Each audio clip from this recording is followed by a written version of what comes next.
Hi, this is Alisha Pope, Head of Sports and Sponsorship Strategy and Development at MGM Resorts, and this is One-on-One with ADC Partners.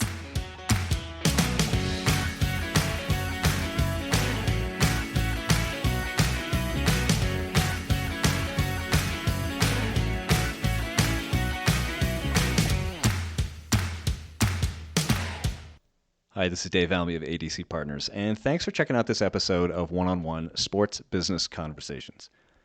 Now, when this episode's guest, Alisha Pope, was playing AAU basketball, her teammates would often share dreams about playing in the NBA and WNBA. But not Alisha. She dreamed about being commissioner. And let me tell you, after my conversation with her, I'm thinking Adam Silver better watch himself. Alisha kind of represents a perfect storm of how to succeed in sports business. She combined her innate competitiveness, incredible family support, and insatiable curiosity to examine every nuance and corner of the industry.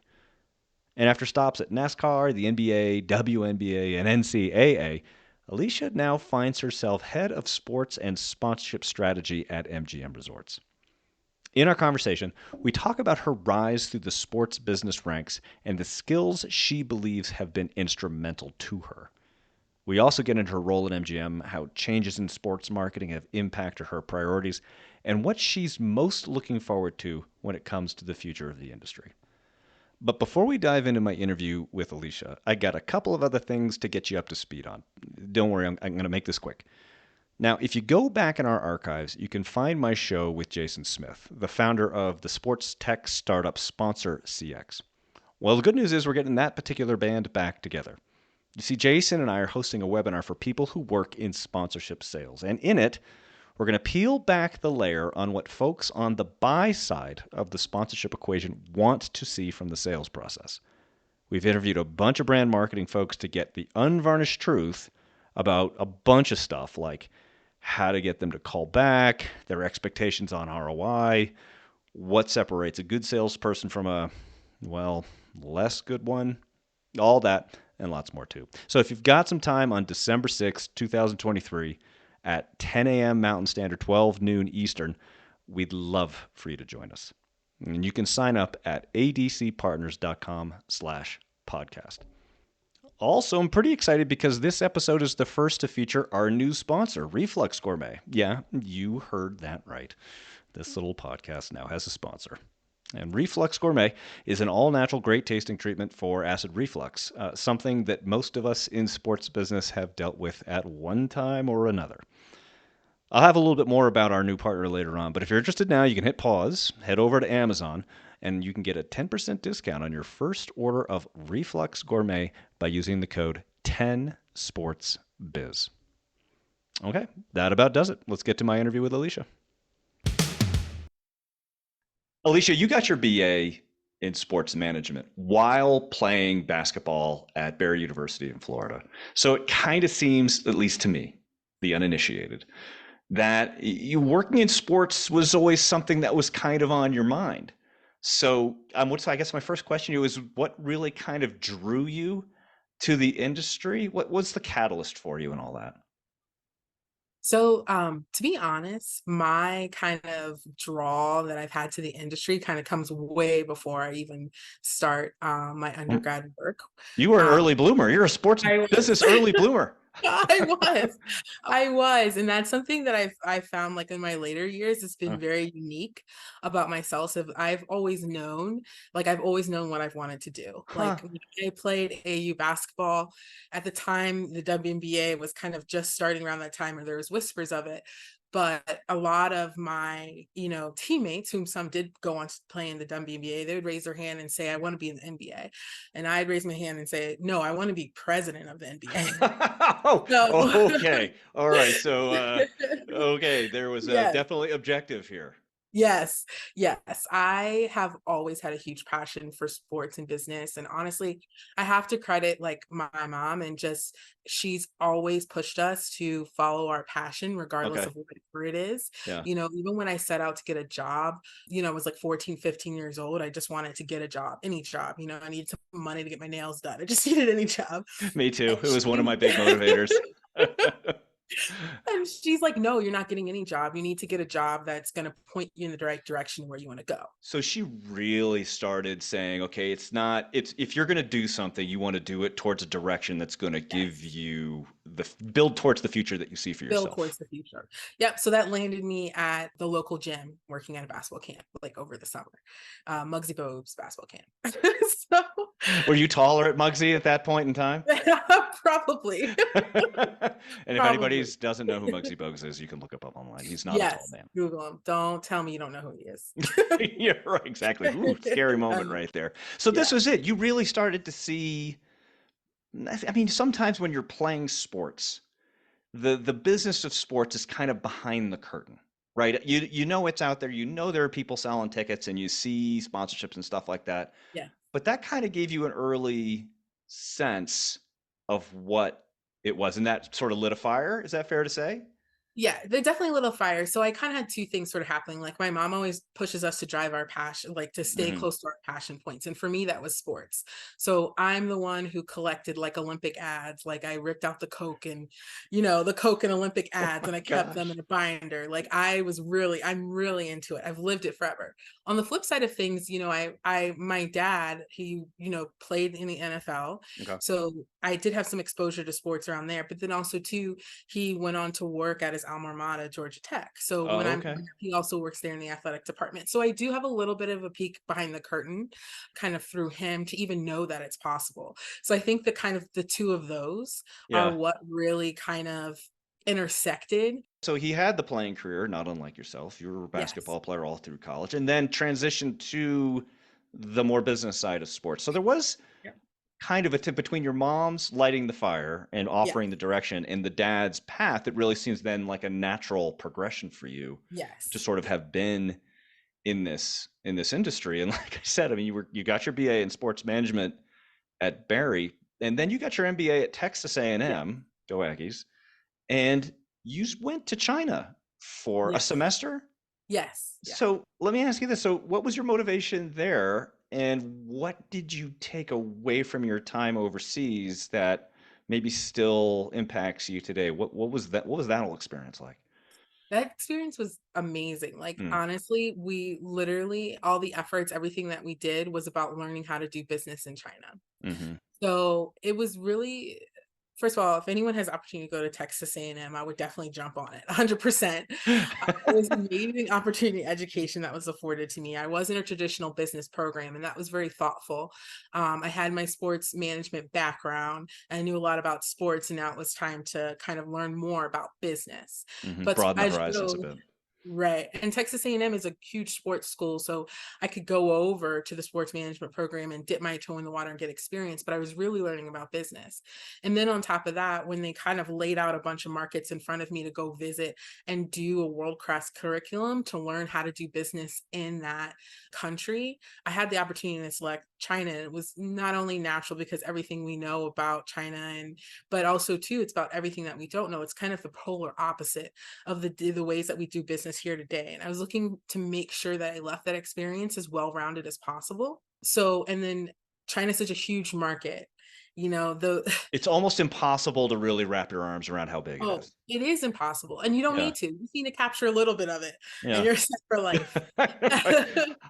And the fandom is amazing and kind of like just the people there that I got to know was amazing. And then also too, really learning how to do business there. It sounds so basic, Yeah. but they do business so differently than what we do.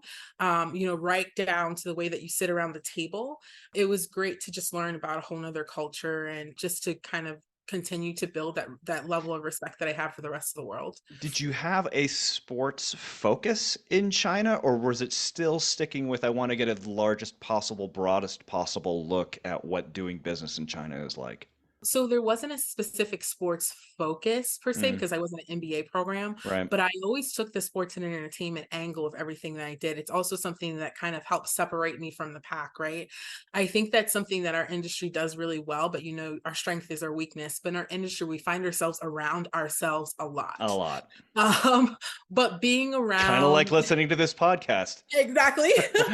But being around future top oil executives, future top finance execs, executives, future top engineers, future startup executives who, I all kind of keep in touch with today. It was Yeah. very invigorating, and it was also cool to be that sports executive within that in that environment. It's interesting. The analog I'll draw is how many times have you heard people say it's like, don't focus on one sport, when you're Yes. playing, right? You want to have play and experience other sports because they will all feed into this other game that you play. And I don't know, that's a real challenge for people right now. But what you're talking about is just the business equivalent of the same thing. If you get too locked into sports, all you see is sports and the way that we solve things within this industry. So the breadth of perspective must have been really engaging. And you still use it today. You still use and connect with those people today. 1,000%, a Yeah, thousand percent. The sports that's a industry lot is of so percents. young too. Yeah, The sports industry is so young. It's such a yeah. young industry. So especially when you look at like a lot of the opportunity in it, it's going to be related back to like where the areas of growth opportunities. You can turn to some of those industries that have been around a while, and you can look at the way that they've grown their business and they continue to evolve with technology and everything like that to kind of get a hint upon kind of what's going to happen next in the sports entertainment industry. Yeah, that a very valuable multidisciplinary approach. But you come back from China, you get your MBA, and you, throughout your career, I mean, you've done, I think you do what a lot of people do when they want to work in sports. You take jobs everywhere, right? And Everywhere. you've Yes. had a ton of different roles. You've worked in athletic departments with UMBC, the Washington Mystics, NASCAR. You work with Alonzo Mourning's charities. You've done social media and event work. So you have this, again, we talked about the idea of multidisciplinary. You've seen this sports business place from a lot of different perspectives. Was there something about those roles that started to channel you towards marketing and partnerships? Was there something you did with all those roles that really stood out to you? You know what? Not knowingly. So when I look, not knowingly, I did exactly what you said. There was an opportunities, I jumped on them, I worked hard, try to work towards the next opportunities. As I kind of learned myself and the strengths that I brought to the table, Hmm. that naturally pointed me in that direction. But it's ironic because the different like the vastness of my background Right. today people look at and it's highly coveted, but when I was working through it I would always get the question of, do you even know what part of the business you want to work in? Yeah. Like, I see you can do PR, but you can do social media, but then you also have done large scale events, and I used to get questioned a lot surrounding around it. I used to feel like Interesting. I didn't have Really, a lot of direction. that's so funny too. And it actually goes back to what we literally were just talking about because marketing is so multidisciplinary, even with its own right. But that was something that people looked at you like with a raised eyebrow. 1,000%. Huh. Like they're kind of like, well, you're kind of a jack of all trades, but you're not really fitting into the box for us. And Mm, honestly, it's to me, at first, it was something I felt like I was running up against, like kind of, especially because you see a lot of experience, but with a lot of experience comes a lot of rejections. mm, And kind of every single time I got rejected, I thought to myself, well, that's just not, they're not ready. They're not ready. It's not the right place. It's not the right time, because I don't fit into like the typical box and mold of things. I never will. So I definitely shouldn't try. So, right. and if they're at that time, and you should always do what's right for the business that you're leading. So at that time, if you're looking for someone to fit these specific things, by all means, go find that person. But the value that I, bring to the table has a lot to do with the many different areas of the business. And I was hoping, and hopefully I continue to hope that this is a case that also will help me from a leadership capacity standpoint, right? Because the more that you kind of see, the more that you kind of know. I consider myself someone that knows enough to be lethal in a lot of different areas, but because I know enough to be lethal, I know enough to lean on the experts. Okay, I'm sort of a little nervous about the lethality of the role all of a sudden, but I understand. I mean, I understand exactly what you're saying too, and there's something to be said for not taking the first role to fit within the box that they want you to fit in if you know you're subjugating your own capabilities in order to do just that. Sometimes the best decisions we make are the no ones. Yes. Sometimes they're made for us. Sometimes they're made for us, right? And you do struggle, but ultimately you went and started with the Cleveland Cavaliers. You probably take what is the first, not real, but I mean, it's the first substantial Mhm. job in sports with the Cavs. And you Yeah. arrived, I mean, clearly, I mean, unless, the team's success had a lot to do with you arriving, but LeBron James also showed up around the same time. Yes. And, but it's obviously there's a lot of success there. And, it's difficult always to define success when you have a player like that and a run of success like the team was having, right? Yeah. Selling tickets for the Cleveland Cavaliers when LeBron James was there is probably the easiest job on the surface of the planet. I think. You would think, right? I mean, it's definitely going to do it. But he departs midway through your tenure, Mhm. right? And the team struggles a bit. So what I'm interested in is, can you talk a little bit about your approach to sponsorship and working with partners when James was there, and then how did it change after he left? I mean, what did you learn about, sponsors and expectations and the results of those kinds of partnerships during that transition? My tenure at the Cavs, it was a huge learning opportunity for me. It's like one of the most notable times in sports, so that was awesome. But also too, like I'm there, there's no LeBron, and then LeBron's gone again. So I almost worked for three different organizations. You're right. The first in kind of our leadership at the time, and they also too, they've gone on to do amazing things. The biggest thing I learned from our leadership in the revenue group at the time was kind of to challenge yourself when you're looking ahead a little bit. Mm, So it's like, okay, LeBron's here. Yes, we're going to, you would think selling tickets is easiest, right? So you can sell them for $1, sell as many as you can. But there was a lot of thought put into our teams put a lot of thought into like our long-term plan and our long-term revenue strategy.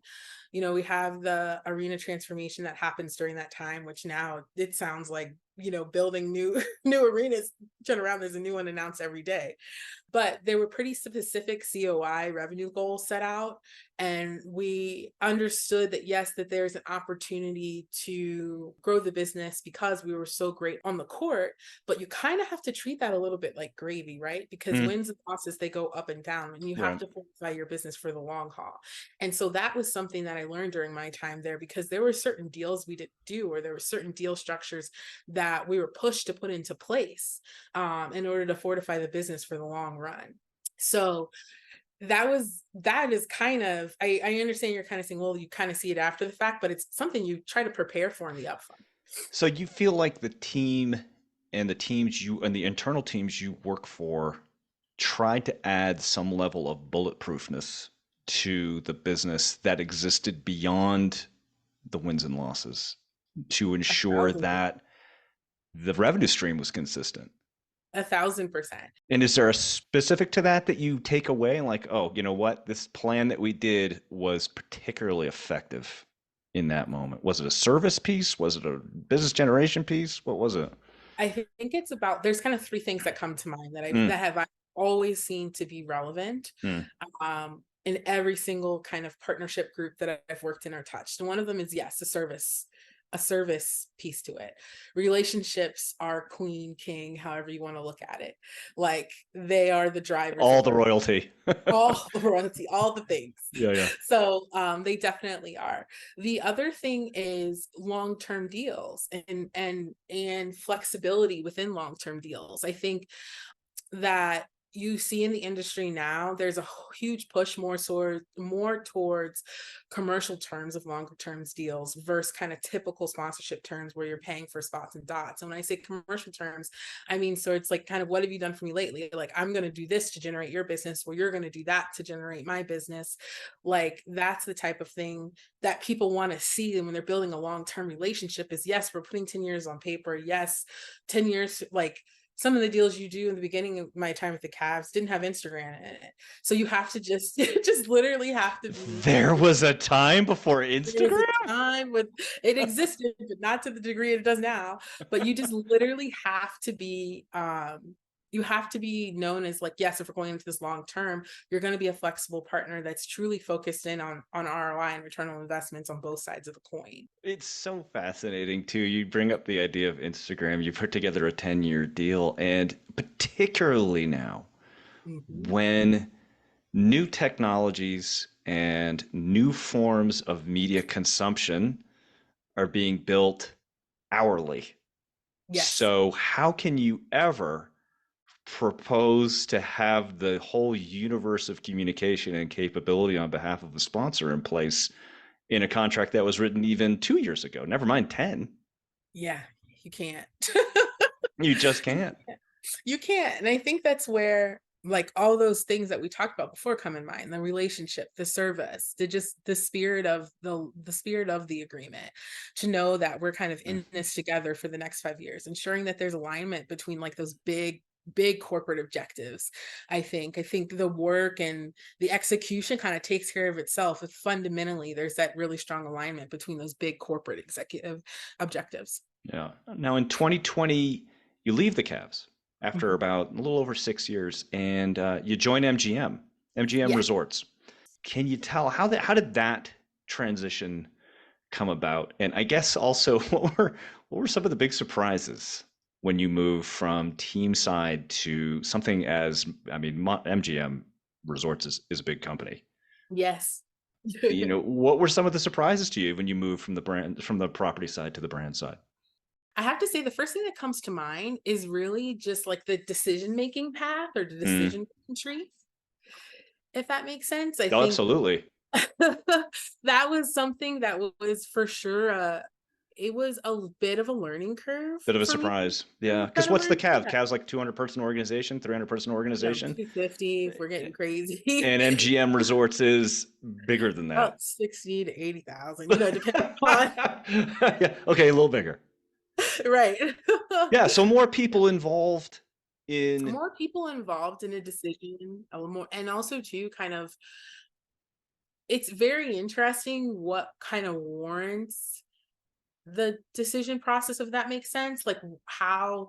And I think this, I'm assuming this is true of very big companies. It's almost the thing that they're trying to crack for all the time, right? What can strengthen our internal communication? How can we streamline? How can we be more efficient? I feel like Mm, it all, big companies are always asking that question. So mm. working for one and seeing that day in and day out, that was kind of, I think, the most sort of surprising thing for me. And then the other thing I have to think about, which all leads right back to like the almighty dollar, as always, It is a business. It's a sports business podcast. Yeah. business has to do with kind of what sort of keeps the lights on at night, right? Hmm. So, and when you're on a team, when you look at a team's P&L, for instance, there's some few very, and although P&L is becoming more diversified now as they gain more assets, but there's a few kind of revenue streams that we all know and love. Everything from tickets to corporate partnerships, broadcast deal. You just kind of know before you look at it where the bigger kind of hits are coming in. And then when you turn and you look at MGM's P&L, which you all can, publicly traded company, you can pull it right up. I may have peaked. Right. For sure. When you start to talk about kind of the way MGM makes its money at the end of the day, you know, the sponsorships or partnerships that our group are working on aren't going to be number one on the list. So I think in a team environment, sometimes where you're really kind of you're working for yourself, or you're really out there hitting the streets and you're keeping the lights on for everybody else. There's a level of flexibility and nimbleness that we enjoy in our business on the brand side that you don't get on the team side, because we're not leaned on to keep the lights on, right? So now we can start to get a little bit more creative and different things like that, because on the team side, sometimes you got to do what you got to do. You got to close the deals you got to close because the lights got to stay on. So Do you think, like, the NFL franchises famously get about $300 million a year from their media rights deals, right? It's the engine that drives that train. I mean, they get $300 million before they sell a ticket, right. before they cook a hot dog and sell that, before a single partnership. This is a kind of a loaded question for you, so answer it any way you like. Do you think that that promotes a level of complacency on the team side? Because so much revenue is coming in to get them off and running. Does the creativity happen elsewhere with brands looking at those and saying, here's what we need to do? I don't think it creates complacency. I think that it's the opposite. Hmm. I think it's the pressure, right? You've gotten a $3 million check, and the teams that are boots on the ground day in and day out, they have to put on the show. Like Yeah. they have to put on all the parts and pieces and build Interesting. that event. Yeah. And it takes a lot, to just ensure to to everything from marketing to security to operations and everything like that, to ensure that you're getting the people in there, they're having an amazing experience. The hot dogs are flowing, the lights are on, everyone's safe. Like there's a lot that goes into that. Right, in And order to justify that $300 million, in order to keep right, collecting that, to make sure it runs exactly. smoothly. So I don't think there's complacency at all. I think that the folks that work on the NFL, like they are expected to put on an amazing show. Everyone across the leagues, and the players go out and they perform, they do their part, and it's been even more interesting, especially with the growth of the athlete influencer, right? The power behind athlete influencers. So Mm-hmm. that in general, kind of the player piece is more interesting than it's ever been. But at the end of the day, they do their part, they train, they hit the field, they work hard. But everything leading up to that and kind of everything after that and everything during everything in between out is that team behind the team. So, you have to put on a $300 million product at least 8 Okay, times. now all of a sudden I feel the pressure. Right. Okay, Alisha Pope, we're going to continue talking about your role at MGM, but we're going to just take a quick break to hear a word from our sponsor, Reflux Gourmet. If you work in sports business, then you know that we sometimes eat really badly. Stadium food, after all, isn't exactly known for its healthy properties. Yeah, it's gotten better and there are more options available, but generally speaking, I'm not seeking out the vegetable plate on the concourse. It's kind of ironic, right? You're watching these world-class athletes push themselves to the very limits of human potential, all the while scarfing down a plate of nachos loaded with shaved meat and a hot liquefied cheese that is a color that doesn't appear in nature. And while that food can taste so good going down, I almost always pay for it later on with heartburn and acid reflux. That's when I turn to Reflux Gourmet, the great tasting, all natural answer for acid reflux. You can't even believe how good this stuff tastes. A chef in Napa Valley curated flavors like vanilla caramel and mint chocolate. And it's all natural. I actually recognize all the ingredients on the label.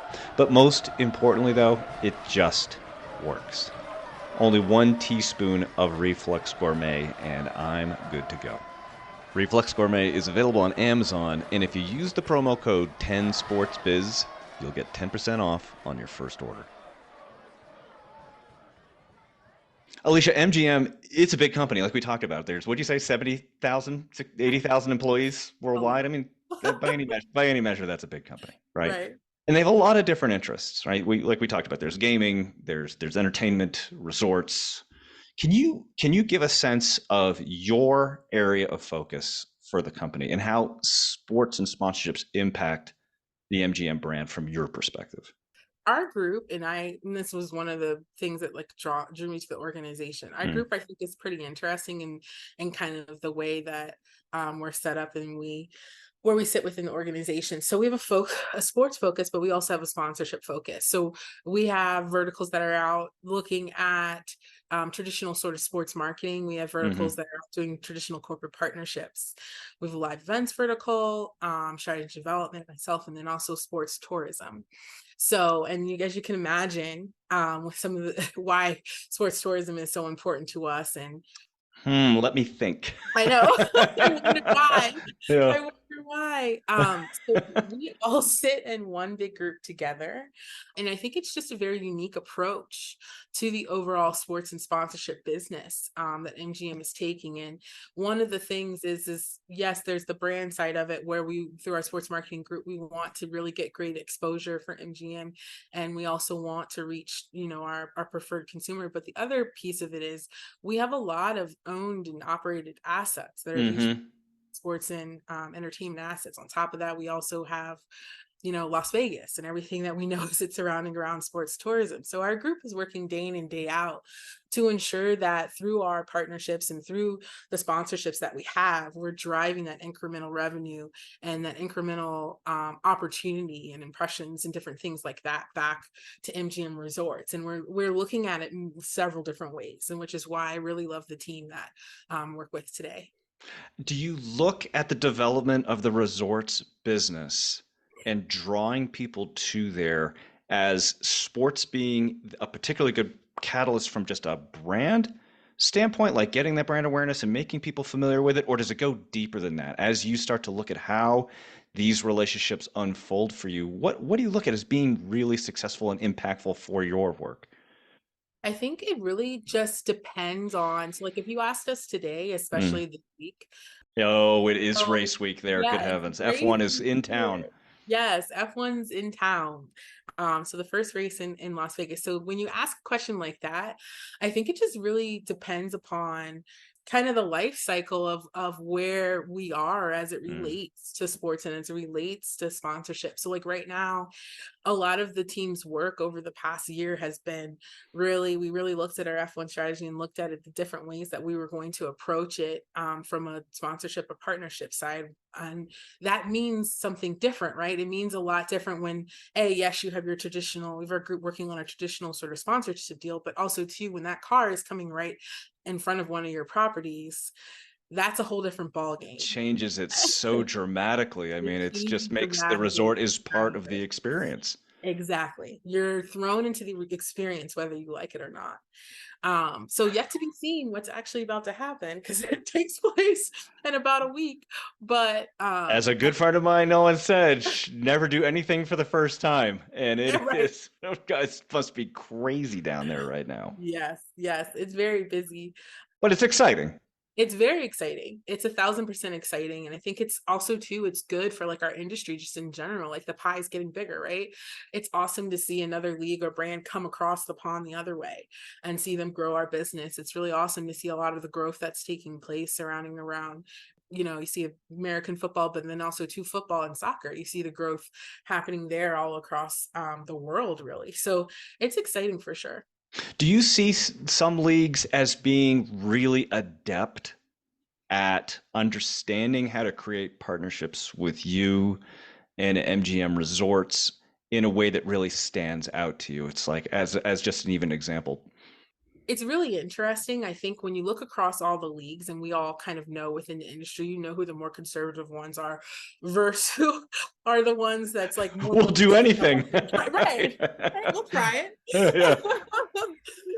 And so I feel like the experience is very similar when we look at our partnerships group across the board and when we're trying to think about what we're going to do, whether it be building a live event from the ground up, or whether it be doing a more traditional partnership deal. I think it's really about the things that we talked about very early on, kind of who has that appetite for that long-term Hmm. true partnership, right? Where you're going to have that exchange, that commercial terms. It's gone or, can't cut a check for $50 million and then really get nothing. There's a lot of pressure for people to justify their return on their investment all the way around. And So it's so challenging working with a partner who is looking for a result in year one. I mean, particularly with a longer term deal. It's like, look, year one is spent learning and yes. understanding what the impacts are. And it's one of the big learnings I think that people make when they move from property side to brand side and back and forth and things like that, when you're coming out with the different perspectives, what you bring to the table. And I'm wondering, now that you're driving strategy for someone like MGM, having come from the Cavs, what was a piece of advice you wish you could have given yourself when you were working for the Cavs about working on the brand side now? What do you wish that people in your former role now knew about your current one? Something that I tried to do when I was on the Cav side, and now that being on the brand side, I know is even more important than ever, is providing the partner that justification, that ROI, Mm-hmm.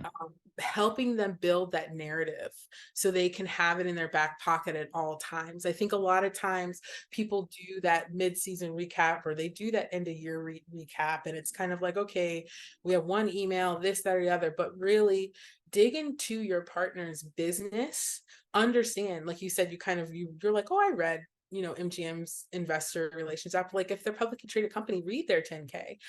It tells you exactly in there what they're trying to achieve over the next year at least. So if I had to kind of look back and say to myself, and these were things that I tried to do and I've tried to lead with, especially working with big organizations, but now working on the brand side, I understand it. It's actually important no matter the size of the organization. is that if you're the partner on the property side, ensure that you are giving your brand partner the weapons and the tools to build that case ongoing, to really immerse yourself within their strategy. And if they don't have one, help them build one.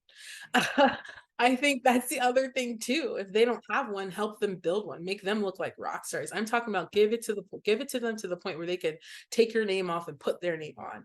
Because at that point, you're now you are in the trenches with them to a point where you're past just a line item now, right?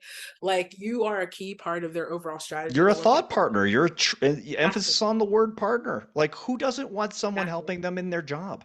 Exactly. A thousand, right. I A want that. 1,000%. 1,000%. A So, 1,000%. Alisha, as we get ready to wrap up here, I want you to crystal ball it a little bit, right? Because obviously, like we talked about, this change happens so much and so quickly in this industry. And as you look towards sports and sponsorship strategy for MGM in the coming months, well, coming days with F1, coming months and years and everything like that, are there things that you're particularly excited about that you see coming down the pipe, both in terms of the sports business world and specifically at MGM? Yes, this is probably going to be the first thing that comes to mind. And this is probably going to be a little different the way that I'm looking at it. But I'm actually excited about the competition in the Mm. Las Vegas market.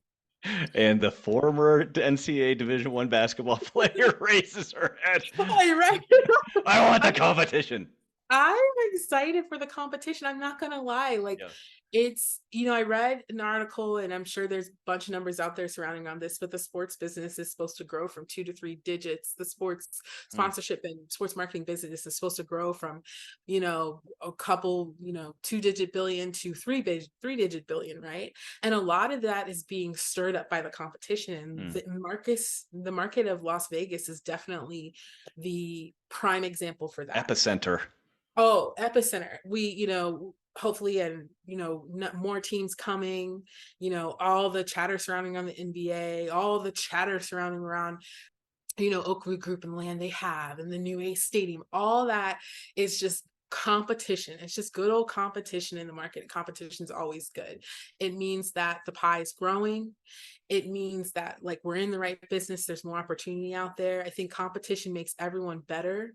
I think it's going to push MGM to find ways to compete and continue our world-class experience and service, and push us to find more new offerings.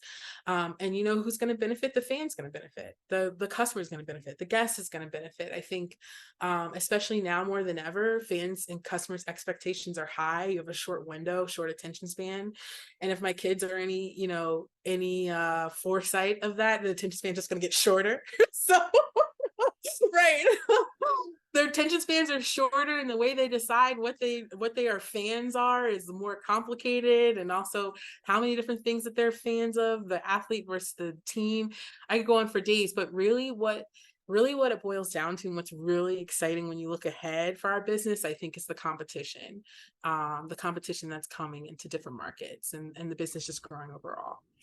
Alisha Pope, head of sports and sponsorship strategy and development at MGM Resorts International. I got to thank you for the time, and I'm going to let you go. But before I let you go, I have to put you in the lightning round, which is now presented by Reflex Gourmet. Right? I know it's stressful, right? And Yeah, stress can create acid reflux. So Reflex Gourmet. This is the right sponsor for the right moment in this podcast. 1,000%. I'm gonna go Oh, try that now. Alicia, are you ready? Are you ready for this? I think so. All right, you wanted competition. This is basically Yes. competition. All right, ready? Here we go. The best MGM resort you've either been to or want to go to. Oh, so can I give two? Aria, been to, and then I've also been to a property in National Harbor, in Maryland area, but I'm a Maryland girl, so I'm biased. All right, a little bias there. All right, you moved from Cleveland to Las Vegas. What do those two cities have most in common? I have to say good people. When you peel back the layers of the people who live in the neighborhoods, in the suburbs, across the street from me in both places, there's some good good people right All around you. right, the good people, both in Cleveland and Las Vegas. You played basketball for the Barry University Buccaneers. In your best pirate accent, please say "Arg, come visit MGM Resorts, matey." Arg, come visit MGM Resorts, matey. Oh my God. I take on any challenge. This is so much better than I ever could have hoped. Oh, thank you for that. All right, we gotta keep going. All right, hold on one second. Only got a couple more. Casinos and gambling are a big part of MGM's business. What is your favorite casino game? Oof, blackjack. Oh, okay. Do you hit on 16 or you stay on 16?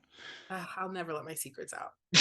Okay. All right. Last one. You and I actually have a lot in common. Okay. We're both former lacrosse players. Yes. Right. We both managed the sports section for our college newspapers. Oh, yes. We both spent extended periods in Asia. Yes. We work in the same industry. Yes. So quick test. What's your favorite dessert? Pound cake? Okay. First car you ever bought? Mitsubishi Mirage? What number am I thinking of? 8. I think we might be separated at birth. Alisha Pope, thanks so much for spending the time today. Thank you so much. This was awesome. I really appreciate your time and love what you're doing here. Thanks for listening to this episode of the One-on-One Sports Business Conversations podcast. If you enjoyed it, we always appreciate a subscribe, share, comment, or like. And don't forget, you can always find past episodes at abcpartners.com/podcast. This podcast is written, produced, edited, and hosted by Dave Almy. And theme music was composed by Scott Holmes.